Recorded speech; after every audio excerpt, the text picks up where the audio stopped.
Mark Carney rêve d'un Canada où chaque dollar que tu gagnes, chaque achat que tu fais, soit surveillé, contrôlé et peut-être même confisqué. Le plan?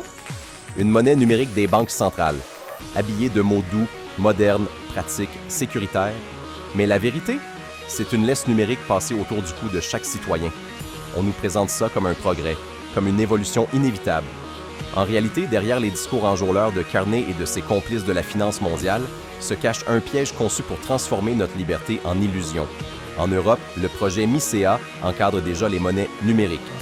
Officiellement pour protéger le consommateur, en réalité pour traquer à la source chaque transaction et tuer l'argent cash. Christine Lagarde l'a avoué, l'euro numérique servira à orienter et contrôler les paiements. En Chine, la monnaie numérique est déjà fusionnée avec le crédit social. Critique le régime et on t'efface du quotidien. Fini les voyages, fini les services, oublie ta liberté. Attention, ce n'est pas de la fiction, c'est le modèle que Carney veut importer ici. Une monnaie qui agit à la fois comme ton dollar et comme ta note de comportement. Quand Ottawa a été paralysé par les manifestations du convoi, le gouvernement a invoqué la loi sur les mesures d'urgence. Parmi les mesures prises, l'autorisation pour les institutions financières de geler des comptes liés aux organisateurs et aux collectes de fonds.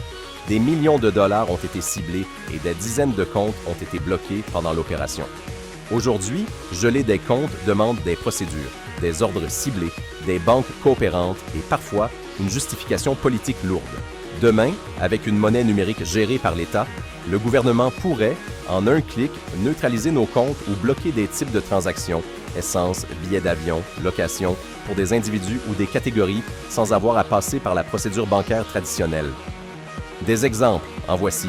Si tu vas à une manifestation, si tu donnes à tel organisme, le simple fait d'écrire certains de mots sur les réseaux sociaux va suffire à te faire bloquer ton compte bancaire en une seconde.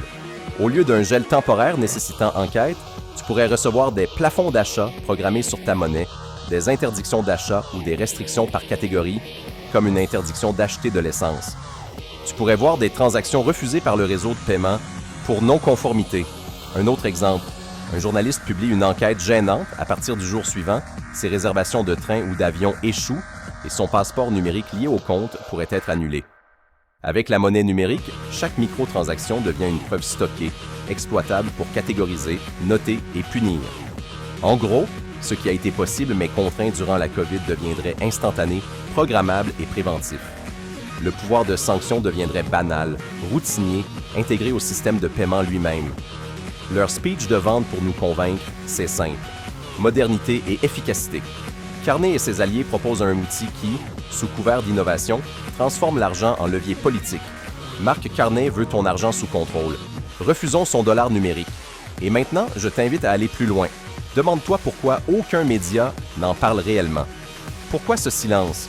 Fais l'exercice. Va googler « Monnaie numérique Carney Canada » ou « CBDC Canada ».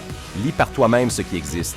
Et surtout, ouvre la discussion avec tes parents, tes amis, tes collègues, parce que si on ne parle pas de ce futur, on risque de se réveiller trop tard.